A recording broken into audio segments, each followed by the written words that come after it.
Good morning, good evening, good afternoon. This is Ethan Halfide, host of the Customer Discovercast. This episode is brought to you by CustomerDiscovery.co, my personal business, turning ideas into reality.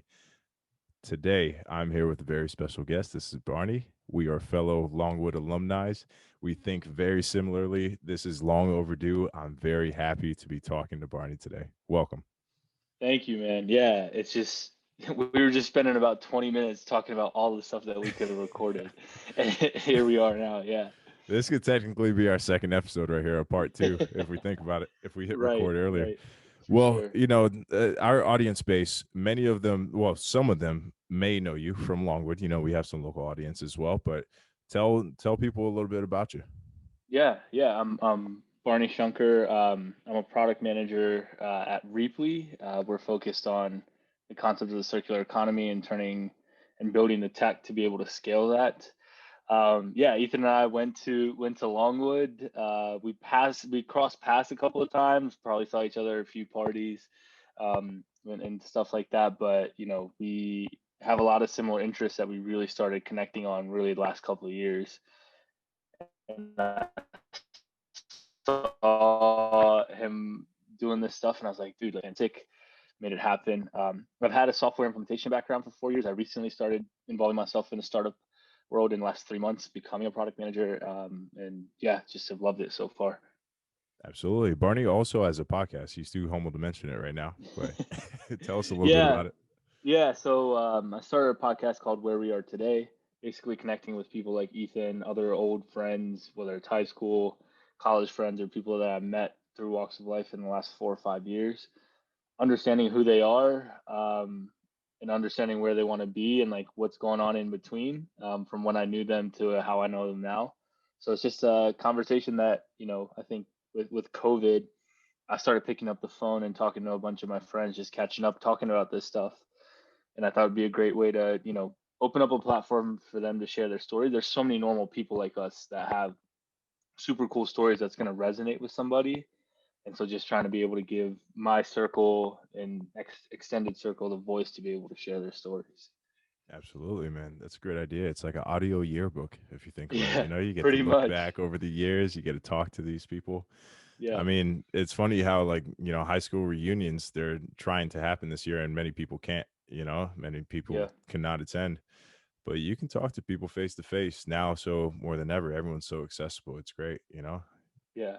I mean, it's stuff that even life just gets in the way, right? So I had a lot of friends that I was connecting with that, I'm in Chicago now in VA with my parents for the holidays, but people left Chicago.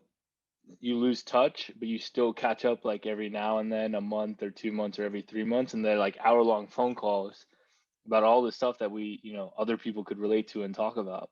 So why not give people a platform to share it? So it there's some silver linings with everything that's going on. I think relationship building for a lot of different people is turned into something that they cherish, and I hope it continues moving forward.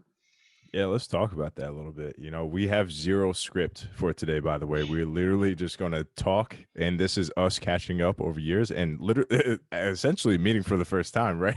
Yeah, If you think yeah, about it, right? Like, right. we worked together with Panacea Fit. You were a client, but this is the first time we've sat down in like just a informal atmosphere, just chatting. Yeah, And what I really want to talk about is like COVID and millennials, right? We're kind of notorious for kind of being selfish and doing our own thing. But one thing I'll say, COVID has really made me grateful for my friends. yeah, And for the first time, I want to say ever, I've made time, like literally scheduled into my calendar to check in on my friends to make sure they're all good because I don't yeah, get to see them as much, right? And right. I haven't seen a lot of my friends since before I moved to New York. Some of them, that is, Hmm. and it just makes you so grateful for the people because I had never moved away before like that. So that's Yeah, one thing I'm definitely grateful for with COVID. absolutely. I think we've been sharing Anik Khan since he moved out to New York, all of his Oh yeah, music back and forth on still. Instagram. Yeah, yeah, and Damn, it I feels good found to be an immigrant. yep. And I think I really resonated with one line that he had where it's like my father always told me like either have family or you have like acquaintances. And I've started realizing that like every person that I touch or every person that I meet, 90% of the time they become like family to me. And that's important to keep those relationships. And I think, even the silver lining, just being home as much with families, especially, um, I'm grateful for. And I think it's been really great to, spend time with parents, with brothers and sisters, extended family if you can. Uh, just with the way things are going, it, I mean, this is never going to happen again. Where if you live somewhere else, like you're coming back 3 or 4 times a year, that's about it. And you're home for what, 3, 4 days, maybe a week at a time, and then you're back on the road doing what you're doing wherever you are. So yeah, it's been. I think that selfishness point is really good. I think our Yeah. age group has really kind of like let go of that a little bit, and they're seeing that effect of being around the people that you care about, staying in touch with the people that you care about, and how that's empowering and kind of helping you as an individual grow and feel confident in what you're doing, and knowing that you have a support system behind you. Absolutely. Yeah, because I feel like me at least, I take it for granted because I know someone's like a text away, or an Yeah, Instagram yeah, message away. I find myself communicating more with my friends on Instagram than I do anywhere else. yeah, I don't know why. I guess I'm just on there more, but it's I can take it for granted and say, oh, they're right there. I can text them if I want to, but do I always text them? Not no, really yeah, until COVID. Now, yeah, I really make sure to do so. So that is, I mean, it's huge, and we need to do that more and make that right, a normal habit moving forward. right, absolutely, yeah. It's the network effect is a real thing, right? Like with us, like we share ideas back and forth every now and then, whether it's text or on Instagram or whatever it is. But then like you taking that or you having an idea, you feel validated, which gives you the confidence. Like, you know what? Like someone told me, I talked to 5 people about it, but 2 people told me that that's a great idea. Like, what are you gonna do Exactly. next? That's enough power for you to take it and just be like, all right, I have 2 people that believe in the idea. I'm gonna go figure out how to make this happen. Little user research right there, baby. There we go. We're talking like some product. Let's Yeah, go. Let's yeah. speak product. Let's talk about that a little bit. Yeah, yeah. So I don't know how much because I mean, we spoke a little bit about like where I'm at right now. We could talk about backgrounds and such, but right now, of course, like I've really put a huge emphasis on customer discovery. For the Mhm. past few years, I've read Steve Blank's books, of course, all the lean startup books. And as a product manager, that's kind of like our Bible a little bit, if you think about it. Like, we do kind of the scientific method all the time. We have to define Right. success metrics, test hypotheses, assumptions, and create experiments, essentially independent Yeah, variables, dependent variables. Like that's what I love about it as well. It's really yeah. scientific thinking in the realm of technology. It's really cool. What's your favorite part about that? I think um so growing up, like Legos were like my thing. I would always put a bunch of different pieces together to try and make something look cool. And I didn't really realize that like that's just how I was programmed, right? To me, like problem solving is a big part of who I am, just personally and just also like work wise. And that's when like it got really, really interesting to me when I started at Reaply. I had done implementations. I was like taking products, not really building things. I was just kind of there's a layer on top of it where you can configure, so to speak, and you're just kind of putting things together. Then I just realized, building is important. And as you build, you're listening to pain points, you're listening to customer needs that technology can't solve for them with what they have right now. So you're constantly ideating on like how can you build something that's going to work for them. And so I think you touched on a really good point with that discovery piece, like you're solving real problems with technology, but you're taking a human outlook on it, right? So you're making something that's very touchy, feely, friendly, user experience friendly, and being able to turn that into a feature, or maybe turning it into a module, or turning it into a product within a product, or a product itself is really, really interesting. And yeah, I think the analytical piece of it is something that I enjoy, but more than anything, just having that moment when the light bulb goes off in a customer's head, like we're experiencing this problem. Oh, we see the light at the end of the tunnel. There's a solution to it, and then you bring that solution to them. They start using it, and they feel more empowered to do their job. I think that's like the most gratifying part about being in product management. Yeah, absolutely. Honestly, I know people demonize, kind of Jeff Bezos and the huge conglomerate that Amazon is, but I'm not gonna lie, like I completely understand where you come from, but like, or where they come from, not you, but like understanding the mindset behind Amazon and how they approach every problem, every product that they create. It's with us in mind. They don't build anything thinking we're going to make a ton of money from this. They Yeah, approach things thinking, how can we solve this the best that we possibly can, better than anyone has ever done it? And the byproduct of that is large amounts of cash. But yeah, like yeah, reading, I think it was day one or the everything store. I read some book on Jeff Bezos in the early days with, I think it was Mackenzie Bezos, yeah. yeah. And their thinking behind everything. I just thought it was amazing. And that kind of leads me to my next question. What is your favorite, let's say, like product? What is your favorite solution to a problem that you've encountered? Yeah, that's a really, really, really good question. We were just talking about career karma and just like what they do and the space that they're in. That's very similar to what, product school does, as well as like Flatiron School does. It's just a Yep. little bit more mobile and more, I guess it's opening the doors. I think my favorite product is definitely career karma because you have people, even like for yourself, like example that like were in non-traditional roles, not in tech, that it reach a point where they're like, man, like I think I need to go technology because of X, Y, and Z reason. And what Career Karma does is it helps you gain acceptance into kind of boot camps, and then they match you with the right boot camps. They give you a mentor as part of their program, so you really have a community behind you that's pushing and rooting for you to win into getting into a tech job, right? And we're also starting to realize that like traditional traditional avenues of education is like not the trend anymore, right? Hmm. So you can go to college and get a 4-year degree, but that's probably going to take you a while to get to where you want to go. Or you can kind of hack the system, so to speak, spend a little less money or a little more money up front, go to a boot camp, get that experience out.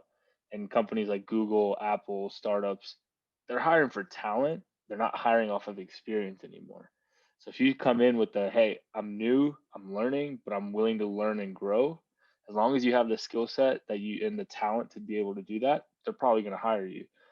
So yeah, Career Karma, I think is probably my favorite product. I can't say Reaply because I've worked there and I'm a little biased, Right. but but Career Karma, I think they have a mission to change 1 billion lives, and I think they're on the right path to being able to do that. Yeah. And I think the trend is towards, the kind of that putting the power in the person's hands, like in terms of giving them the tools. And if the effort is there, they can reach the stars. They can go to a place like Apple, Amazon, Yeah, Google, like you said, and like they don't really, I think they're starting to, shift away from like necessity of college degrees, right? They're shifting more yeah, towards talent and interviews and vetting them kind of, with what if it's software development, like rigorous coding challenges and stuff like that. I went through that kind of leak code phase and all that, and I realized real quick software development was not for me, baby. I was yeah, I was out of my element right there. I was like, give me yeah, some product right now. Like that's yeah. what I can handle. It's really interesting because I think there's a shift in the tech industry. I think COVID kind of threw a wrench in that, but it's all about creating your personal brand with what you want your narrative to be. And these types of apps, these types of products, these boot camps and like kind of quick ways to learn that information are letting the employee dictate their story versus it being based off of a job description or going to the right schools to find the right talent because they're not focusing on smaller schools or other schools that aren't in the region. I think that it's making the kind of job process it was, and I think it will continue post COVID to be more empowering for the person looking for a job versus the people that are looking to hire someone for a job. Yeah. And I think that's really interesting, and it it's the way that it needs to be. There's equal opportunity that's slowly starting to be created, especially in like underrepresented groups in the tech scene. Hmm. And I think that's very, very important to have the right representation because then that's the only way that you kind of bring everybody up to a level equally. I had a guest. I want to say maybe 2 weeks ago. social entrepreneur. He was a TEDx speaker who brought something up that would just kind of made so much sense. And I was like, why isn't this not more commonplace? He was saying innovation is creating better solutions on behalf of everybody. So if we're only creating, solutions on behalf of a certain subset of us, we're not really innovating, or we're limiting the kind of cap. We're putting a cap on our innovation, I think is the exact words he said. I was like, that just makes so much sense. Like, why don't we, we need to cross collaborate. We need to have multiple patterns of thought. I think that's when humanity is at its best. It's a fantastic point. And I think your example of Jeff Bezos with Amazon, I think kickstarted that a little bit. Previously, it's just companies building products that they think would be profitable and Hmm. then kind of integrating it into the masses and then finding out like how can we get the adoption that we need. Hmm. But now it's like slowly starting to turn because there's so many problems that we need to fix from a systematic perspective or systemic perspective, excuse me. And then also just but all of that takes everyone being involved and everyone having an equal opportunity. And we're starting to see that change is starting to happen. And that hasn't necessarily been the case for the last 20 or 30 years, right? I think someone from Harvard was always going to have a better chance at a job than someone from Longwood, right? Yeah, Someone from Georgetown was always going to have a better chance at a job than someone from like American University in DC. So like that doesn't really matter anymore, or it's starting not to matter anymore. It's, do you have the aptitude, do you have the attitude, and then do you have the experience to be able to come in and do the work that we need for whatever company is trying to hire. absolutely. Yeah, and it's good to see that change occurring. Yeah. I'd say, well, one, I would say, like, what has been kind of the focus in the past in that area for you? Where do you think that we can improve the most? Yeah. Um, Education is important to me because I think that's like if I wasn't in product, like I would love to be teaching courses on just like product to kids in high school or like maybe even at a boot camp, whatever it may be.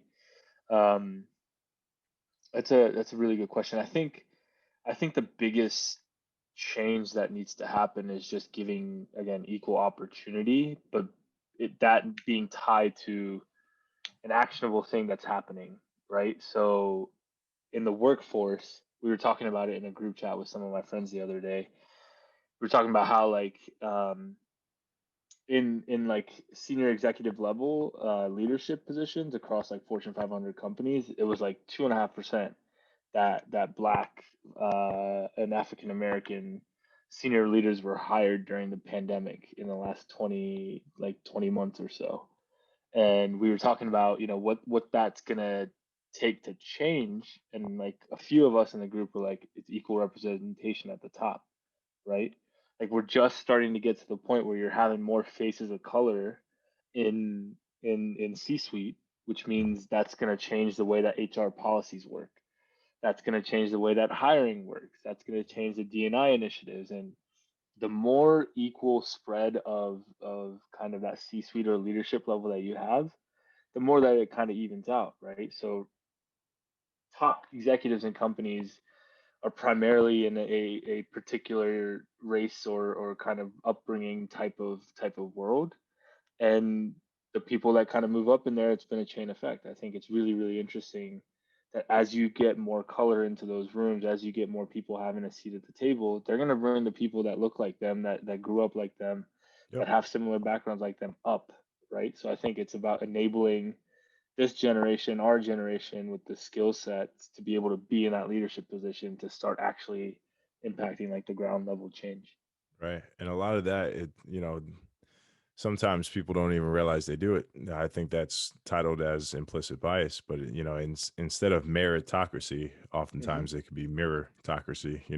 Do I see Yeah. yourself in me, etc. And one thing I'm super passionate about, because I've never been a great student. Hmm. I've never excelled at school. I've when I made sure to like yell from the mountaintops, like, look, I got an A or something. But Yeah. really, one thing that I love is self-education. Like I could sit in Barnes and Nobles and read books that I'm passionate about, always nonfiction, by the way. I can't read a fiction book to save my life. I threw Harry Potter in the trash as a kid because I really didn't want to read it. But like I just wish there were like, not maybe it would have to, like, the MVP, if you will, would have to be a summer Right. camp to where you could teach kids like leadership skills through team sports, because I took sports psychology in college, and I that was Yeah. one of my favorite classes, actually. How there's basically, you learn how there's intrinsic leadership and extrinsic leaders. Think about the difference between like Ray Lewis, someone who's like super outgoing, very high Yeah. arousal athlete, and then someone like, I don't know, Peyton Manning, who's very level headed. You're never going to see him, like Tom Brady too, right? They're Yeah. going to be very level headed and kind of like a quarterback kind of type, where they're Yeah. within themselves a little bit more. And there's all types of different personalities there, and you really find yourself through sport. I mean, Yeah. tennis, I mean, if you're running duos, it could be considered a team sport, but for the most part, it's a solo sport, right? Yeah. Yeah. I mean, that's in tennis, coming to college and playing at Longwood, you have to leave some of that selfishness behind because Hmm. you're thrust in a situation where like you're not competing for yourself, right? Like when I was playing in high school, yeah, we had team sports, but it wasn't really that big of a thing. Hmm. Um, but I was more so playing tournaments by myself, which like I was trying to do the best for myself so that I could get certain ranking, get noticed by colleges, move that forward. And and I think that's what leadership through sports is very important. I think that's shaped me into who I am today because at Longwood on the tennis team, I had to learn quickly. For my first 2 years, I was more of a quiet leader in the Hmm. sense that like I kind of listened. I would only speak up when I felt it was important, not all the time, but I would only say things when I felt like it was important. But I led more through just like the stuff that I did Action. on the court and action, right? Little Kobe Bryant leadership style right there. A He's never little going to bit. brag or anything like that to his teammates. He's never going to celebrate it until he gets that final, Right, every right. step of the way, he's just locked in. Yeah, that's kind of how I took it because I wasn't the best like player on the team by a long shot, but I knew I was going to work hard and like whatever was going to come is something that I earned. And then my last 2 years, I had to become more of a vocal leader because we had more younger guys. The senior leadership at the time, there was a short time frame as to when they were there and then when they were leaving. So like people had to start filling the void quickly. And so working at a startup, being in product management, you're so cross functional. You're tapped into leadership in a lot of different ways, right? Sometimes you're kind of behind the scenes and you're kind of a quiet leader in terms of how you're working with other teams and letting them guide the direction and being able to add your thoughts and values and input in a way. But then like when it comes to your internal team and you're trying to build, you have a new feature set you're trying to develop, like you have to be more of a vocal leader because you're driving the vision for what the product looks like, right? So there's a lot of interdependencies and like codependencies with what you do in sports to product management too. Is that you're in such a cross-functional role. You're managing so many different aspects. Like marketing hears something and they want to turn it into a feature. Sales hears something and they want to turn it into a feature. Customer success hears something and they want to turn it into a feature. Then you have your own product roadmap that you're trying to figure out where does this all go, like 2 years, 3 years, 4 years, even sometimes 6 months from now. And so I think that leadership through sports definitely helped me in my role right now, and I think it's something that's important. I love the idea of that camp to be able to do that. It's interesting because when you explain it that way, with that analogy, it's such a clear depiction of like, we were talking about that today. Like, product managers, we work oftentimes with the internal development of the product, software development, UI, UX design. And that's really training right there. If you take Yeah, from a sport analogy, that's training, that's practice. And then when you kind of switch that, like that go to market plan, and yeah, a lot of product managers actually act as product marketing managers as well. They yep, double with that. And that's more of yep, the external aspect, kind of the right side of the lean model canvas, right? yep, You're going from the left to the right.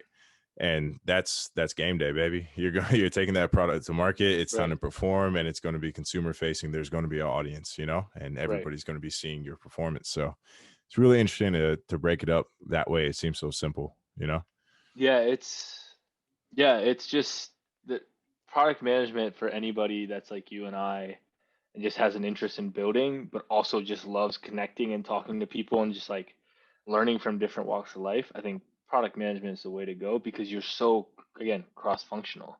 Yeah. Like in my day-to-day, I'm in a partnership meeting with like a strategic partner, like a tech partner, and then sometimes I'm in a meeting with marketing, figuring out, hey, we need to put this deck together for a conference, and like what are we trying to put together here? Other times it's like an implementation that's running for a client and figuring out what does the project and the timeline look like. Other times I'm on sales calls like trying to figure out how do we, solution architect to make sure that the features are done. And then there's the whole product Yeah, implementation the feature actual development product. Yeah. piece. Right. On top of So all that. Yeah. yeah, it's a role, especially for people our age that are looking to get into tech. I think it really helps you develop where your path wants to go after product management because you will have exposure to development and engineering. And if you have an interest in that, like you can take the right path to be able to do that. If you're more interested on the pre-sale side, like being a solution architect or a sales engineer where you're doing product-led sales, you can also do that. Or if you're just strictly focused on like customer success, you can do that as well. Being able to enhance the experience, the adoption, being able to do it. It's just such a cross-functional role that you'll learn how other functions operate, and then you can kind of figure out where you follow and like where do you want to go. Or you might just end up being in product and doing it for the rest of your life if you're Yeah. interested in that type of stuff. Yeah. Everything that you just said, that excites me. Like I have a huge smile on my face every time you were talking about, then you're in this meeting, then you're with sales, because I love that shit, man. You get to be Yeah. in the middle of everything, but that could be nerve wracking if you think about it. You Yeah. have to be it's like you have to specialize in being a jack of all trades, which is so like such an oxymoron, but it's Yeah, true. I read this book called like I think it was like The Generalist or Being a Generalist in like a In specific a environment or yeah, I specialist know what you're society. talking about, but I forgot what book that is. Yeah, so I view myself as a generalist just because like I have enough foundational knowledge to be able to sit in the room and like have a conversation with a lot of different things. So, like sometimes I'm switching gears. Like today, 3 client calls, like solutions architecting, had to flip to an internal process call for like an implementation. Then I had to flip into like a product feature like research call, and like there's a lot going on. It can be a ton that you're kind of going through. But Mhm. generalist allows for me to really listen. So like on a lot of these calls, I give my inputs probably 2, 3, 4 different times when it's something that I know about. But I'm just like soaking it in like a sponge because I'm talking to a client and they're trying to solve for a specific problem that they're having. I don't really know how to solve it yet, but I'm just listening. Mhm. And it's like I'm ideating in my head, like from a product perspective. I'm like, what if we took this feature and like we did this with it? Okay, write that down. We're gonna go talk to product design and figure out if we can do something like that. So Yeah. it's just a lot of fun. It's nerve wracking, but it's the nature of the world that we live in, right? It's just you're just soaking in everything and different people and the way that they digest and spit out information. Like it just makes you a better person at the end of the Yeah. day. Yeah.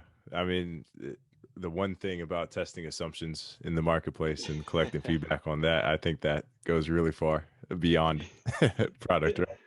You know, Yeah. just testing out, different beliefs. It's really cool. Well, let's talk a little bit. Let's dive a little deep, from your standpoint. Okay. Hmm. You are the same age as me, 27, right? Yep. Okay. Let's look really far in the future. And let's say well, let's just say 50, right? Say 50. You're 50, you're looking back, maybe you have a couple kids. What do you think would make you a happy man? Everything that you could do from now up until that point. What do you think would make you a happy man? Really, really good question. We were talking about this a little bit offline. I think 2019 was a big year for me, and like this concept of ikigai, like we were talking about, is like what am I good at? What are the people that I care about? What can actually make money? And then like what's my passion? And kind of finding this centerpiece for it all. I think I'm still figuring it out, but I think the biggest thing for me is not. I came to a realization that like you know it's not monetary. Like I don't think. Don't get me wrong, $50 million at 50 would be great. Like I would have no complaints. Like I'd probably be sitting on an island the rest of my life and just retired. But I've really been kind of trying to find ways to have more social impact, like providing social equity. I would be happy if I had a nonprofit that was up and running and not even involved in the tech space, but just like a nonprofit that was probably funding education or equality of education to the areas that didn't need it. Yeah. What are your plans for that? What kind of impact would you ultimately want to have? Like, kind Yeah, of break down the curriculum, not just the big picture. Like, oh, I want to make a change, in X, Y, and Z. Like, what would be kind of your curriculum for impact?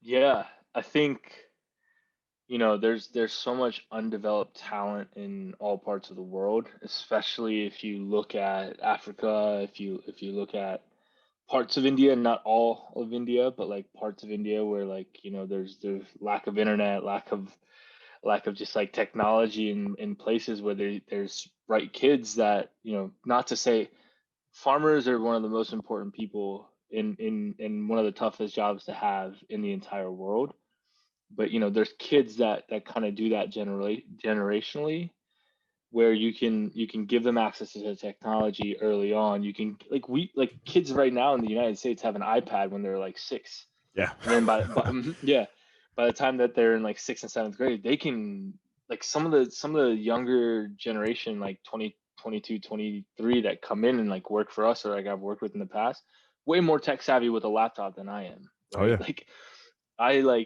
I still like do some manual stuff, and like the generation before us still like does a lot more from a technology perspective. But I think I would love to have a school that kind of incorporates that early on. Where we take it for granted here that like students in elementary school get laptops, students have the access to like work on computers and do small coding things and stuff like that. I would love to have schools or some type of a donate a laptop program that goes to schools in these low income areas of the world, and start giving them access, because that's how you change generational wealth, right? Yeah. It starts with one kid having a laptop in a school in India, in the rural part of India, or in Africa. They learn to code. Like, yes, like their job is probably three times more than their father was making at the peak of his lifetime. But Hmm. then that means his kids are going to have access to education even a lot more, A and then generation that's change. going to trickle down. Yeah, right, right. Yeah. And there's really infinite money. So, when people hear stuff like that, they think, oh, well, that person's going to make money. That's going to take away from me. No, that might be someone who creates a ton of jobs and can ultimately create a lot of wealth in the economy. So Yeah, I wish more people understood that wealth is infinite. We can print billions of dollars in credit, and obviously you don't want to get into that conversation. And then why are people still in poverty? Because then it brings the factor of like, what is the economy? Is it yeah. just a monetary, a numerical value for the amount of value that someone adds to the economy? Like it's such a brainstorming question that I don't have an It's answer to. Yeah, I don't think anyone, if someone had an answer to it, I think we'd all be in a better place right now.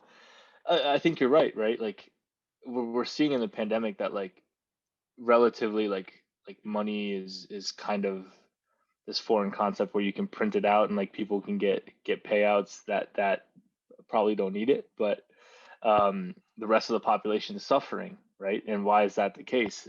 It's because the right access to tools, the right access to being able to do things aren't available for them because they're kind of left behind, right? So I think money is infinite. Money will always be there, and technology is changing the way that things happen. And like what people don't really understand is that like a IT staffing company in this impoverished country or in this impoverished area of a country can have so much more impact and is not even close to being a competitor for somebody that works in the States. There's already systems in place and established to do that.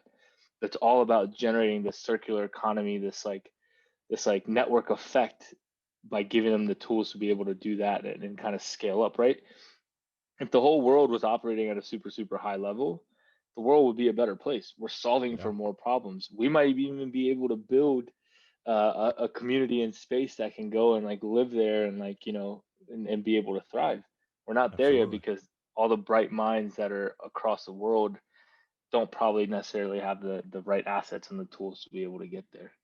Absolutely. You know what that brings up? I've thought about this. I've Like I've literally lost sleep over this. Like I have so many notebooks where I keep track of stuff like that.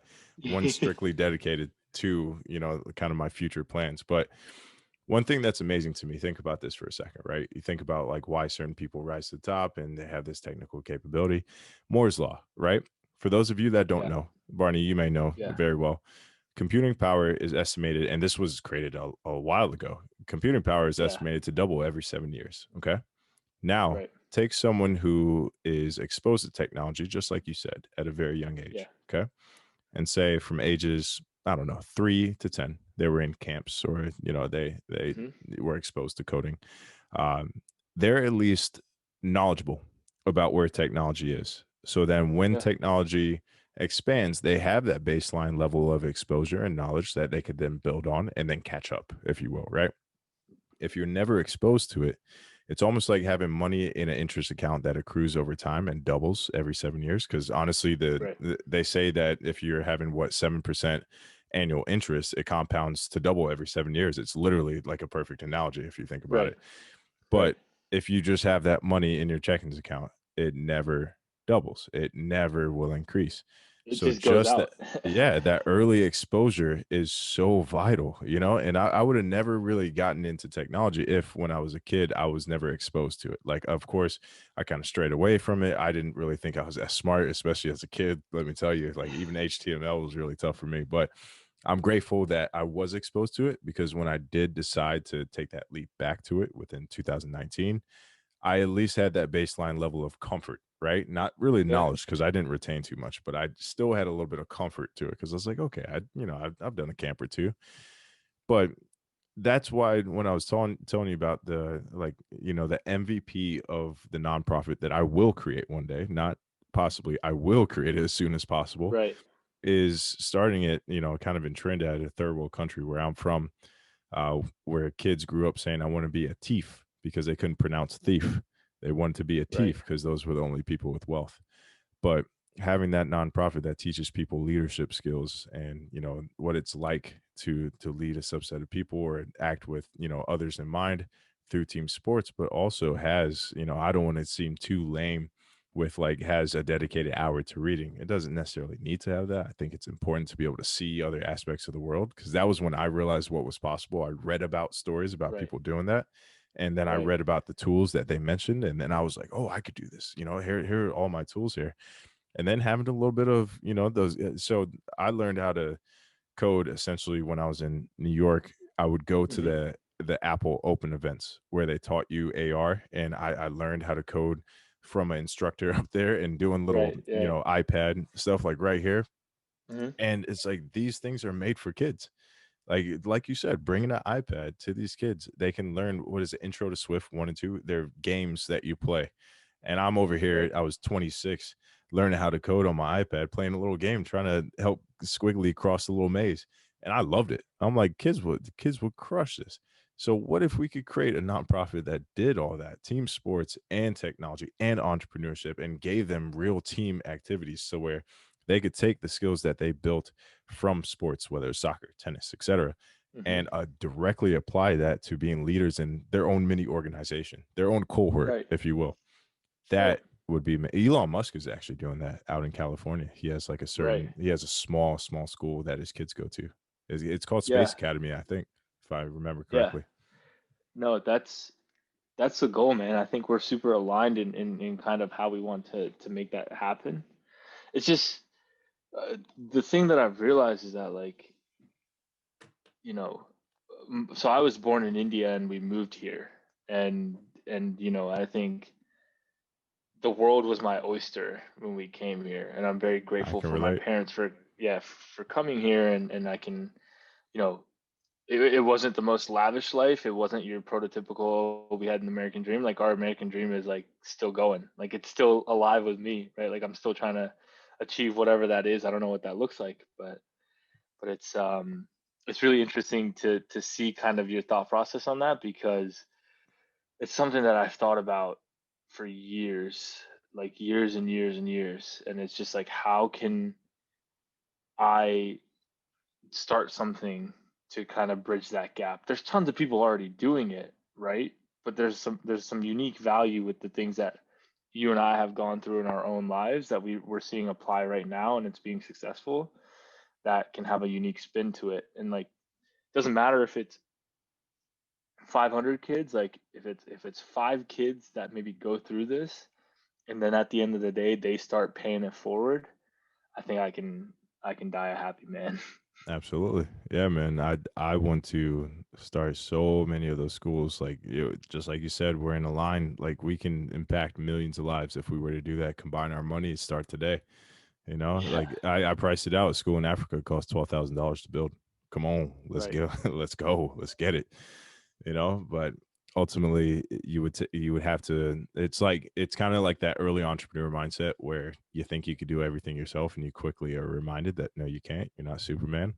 yeah, But finding the right people, the people that are in charge of pencils of promise, and then trying to establish a new curriculum based off of that, and it's so possible, and it's just a matter of like making sure we're in that place where we can do something like that for the long run, not just like acutely with one school.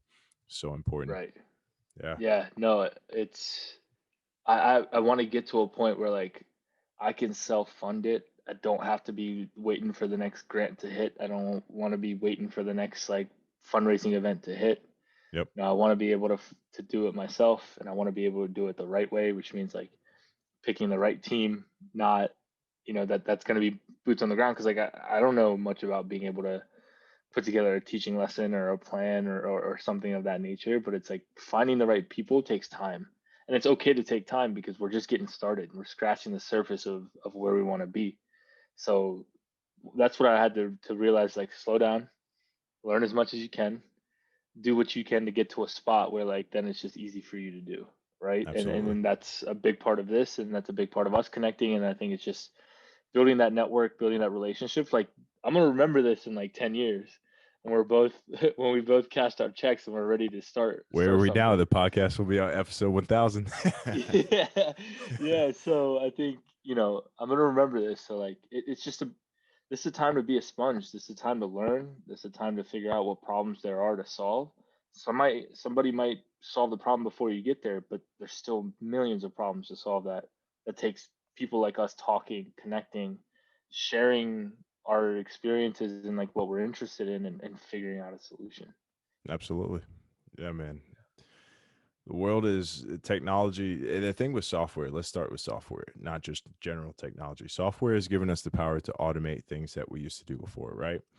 And Right, it kind of automates, and it categorizes things. It makes things much more fluid. It enhances development, whether it's personal or technology. You know, whether delivery of learning courses and such. It makes it a lot easier to basically grow as a person and be more efficient, right?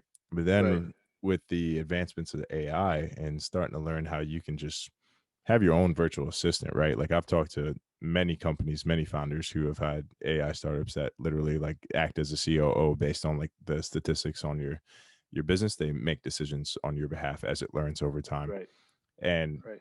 it's just interesting to see how like one day kids when they're playing with their iPads or whatever we Yeah, have and the little touch pads with the just augmented reality. It's gonna be interesting to see how kids start to master AI and then start to teach their parents about it. And how terrifying will that be? Because at that time, we're gonna be the parents or the grandparents. How terrifying yeah, is that? I mean, it's awesome, but man, it's gonna be so crazy. We grew up with like Nintendo and PlayStation 2. They're gonna grow up with like their own AI bot, yeah. I mean, kids are kids are starting to learn so much. Just like you have VR systems that turn into, they have their own imagination. Like we used to run around with an imaginary friend and start seeing all that stuff. Like there's technology that's bringing that to life.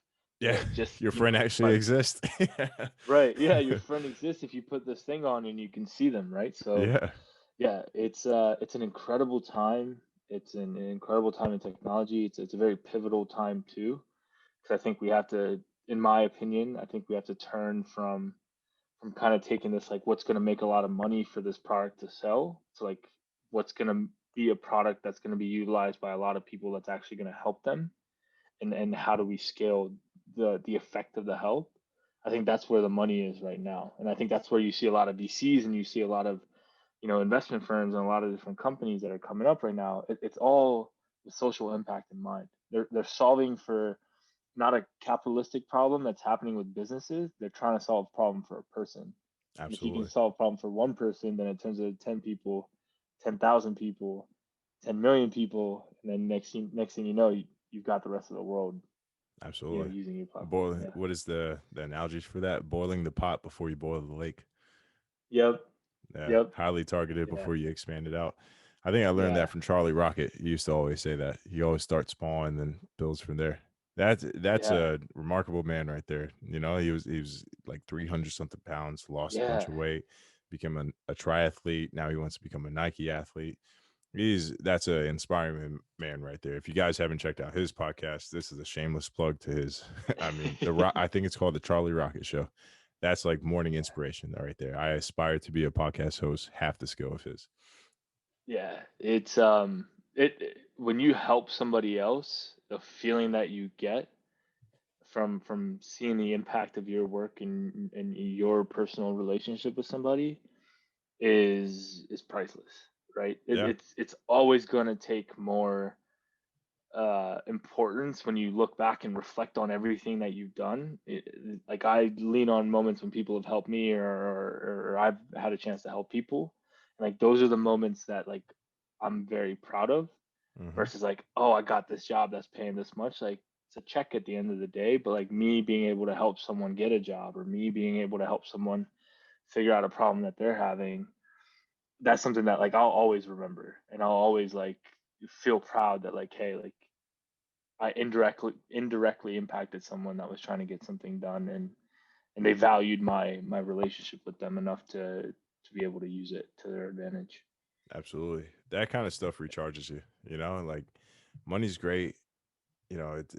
Especially when it comes on a recurring basis, like a paycheck. You get that feeling of comfort and stability, and you can Yeah. buy nice things, but there's nothing that's ever compared to the feeling of genuinely helping someone. Like build houses for poor people that not poor people per se, of people that were impoverished or affected by Hurricane Katrina, or people that Hmm. didn't have indoor plumbing.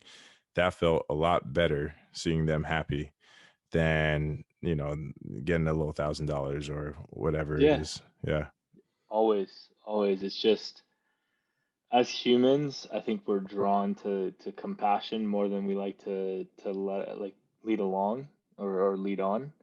yeah, Um, we talked about it with like friendships and in relationships at the beginning, right? Like that's what makes us who we are. We're a product of our environment and the people around us.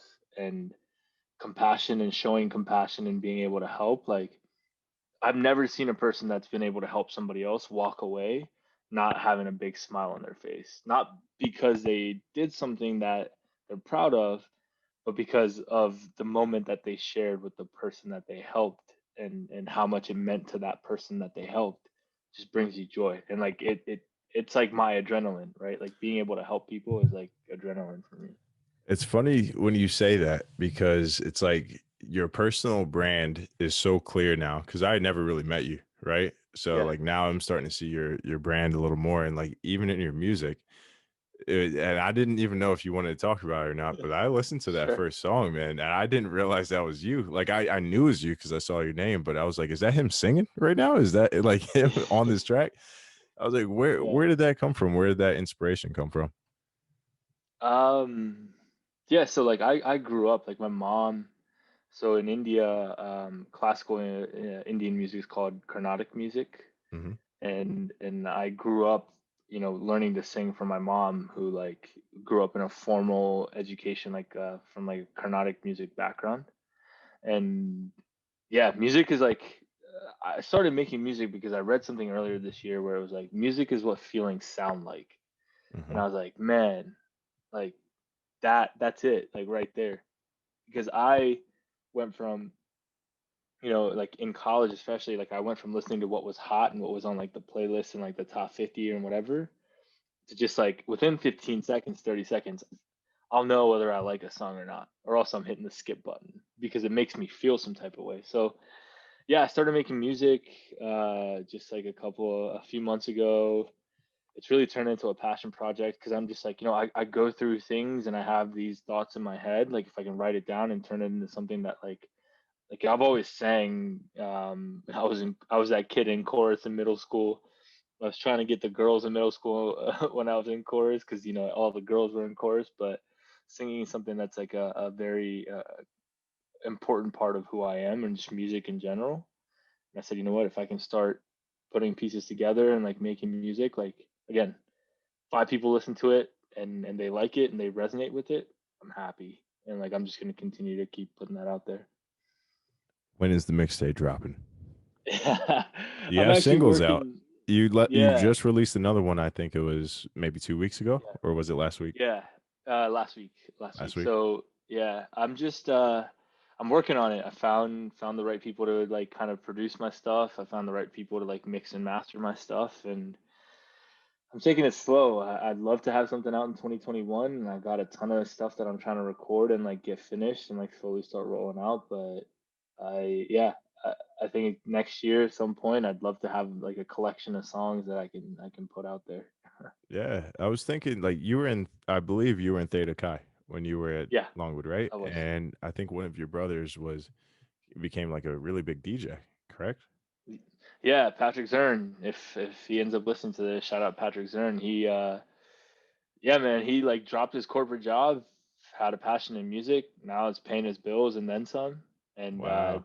that's I'm proud of him. Like that was kind of an inspiration for me. There was another kid that I was a peer mentor, so like I had him in one of my classes, like the LSUM classes that we had, and he just moved to New York because music's paid for him to be able to go to New York. He went from having 100 people listening 3 years ago to now he has like over 30,000 people listening to him, over like 150,000 streams in like the last 6 months. Like it's just all about putting yourself out there, and the right audience will pick it up. It just takes some time, and yeah, Yeah, it's so crazy, man. it's nuts. It's Yeah, nuts. I think there was like a big marketing firm or something like that.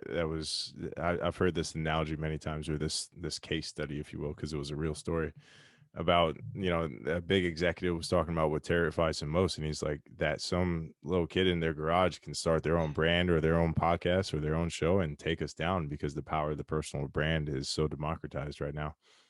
Yeah, yeah, no, it is, and I love what you're doing. By the way, I think you've always been an innovator in that sense. you know, I think technically it's entrepreneurship on the outside, but it's just really just being creative. And one quote that really stuck with me that I also read earlier this year was that like creativity is for others. It's not for yourself, but it's for others because you being creative then starts a chain impact of other people starting to become creative, right? Thank Like you, man. people listening to this, people listening to kind of your journey into product, like that's a creative thing, right? Like you have a different lens on it than most people do, and so that I'm 100% sure that that's going to impact somebody that listens to this or somebody that follows your story or follows you on LinkedIn or Instagram, where they're like, okay, like I can go do this too, and like I'm gonna be creative with it, just like Ethan was. So like, big ups to you, man. This is the beautiful part about you know, figuring out who you are or trying to figure out who you are and like who you want to be Exactly. and putting it into Always, play. it's always like an ongoing pursuit, you know. Yeah, yeah, Yeah, and I don't know, I hate to sound like that cliche like spokesman, but I just wish everyone could start their own thing, like regardless of what career you have, no matter how much you love it. Start your own brand, talk about the things you're passionate about. Don't be afraid to put yourself out there, because once you do, it's like you've unlocked a key in life, and it's like it feels much better, and it's hard to describe until you actually do it, where it's like you're able to express yourself, and yeah, it just feels good no matter what your chosen flavor is. yeah, Everybody has their own flavor. absolutely. Yeah, no, it's beautiful. Yeah, this is I never expected to be one of the early guests on the podcast, but this is fantastic. I think it's sometimes it's good because like when we do podcasts, like we're very structured in the sense of like this is what we're going to talk about. These are the type of people that are going to come on, and this is what we're going to ask them. But these type of conversations are the best, right? Just Absolutely, just man. being able to talk through stuff like this is amazing. This is great, and we definitely need to have a part two, man. I mean, I Yeah. just checked the time, and I think we're at like about an hour, so we should probably cut it. But man, this was great. Like honestly, I was drinking coffee before this. I was like, I just hope I have enough energy, because I've Yeah. been up since 5 a.m. But I'm like, damn, Yeah. I'm energized now. Like, what am I about to do? Like, I might just have to Yeah. stay up, do some work, Yeah. energize. But Barney, Yeah. thank you so much for joining, man. It's been a pleasure. I feel like we still have so much to cover. Like today was like an intro, we need to have another Right. hour long episode of part two, three, four, five. Yeah. So hopefully I, can talk to you soon. But right now, all I want you to do is, talk about whatever you want to in terms of how people can find you. If you want to talk about your Mhm. plans for the immediate future, yeah, talk about what you got going on. Yeah. You can find me on LinkedIn, Barney Sankar. So it's Bharani Sankar. I'm always on LinkedIn. I'm always looking to connect. Anyone that's interested in product, anyone that's just interested in kind of bouncing ideas off, more than happy. Find me on Twitter, BSANKAR93. That's the same for my Instagram. So yeah, I'm still very much early on the path of trying to figure out what's next for me in terms of the next, 5, 10, 15, 20 years. I have an end goal in mind, but I always like to connect with like-minded people. I always like to connect with people that aren't, maybe in the same train of thought, because I think that's how you learn. So reach out, hit me up. If you're interested in kind of product management and understanding what that takes, and kind of how you stumble into it and how you figure it out, I'm more than happy to speak whenever. I always have time for networking and stuff like that. So I make it a priority in my life. So always open. Barney is one of those people that no matter how far he goes in life, and he will go to the absolute top of whatever mountain he wants to climb, he will always reach back and have a handout for you guys. So keep that in mind, guys. He's one of the good ones. I appreciate that, Ethan. Appreciate you having me on. It was a pleasure, man. Thank you. Yep. Yep.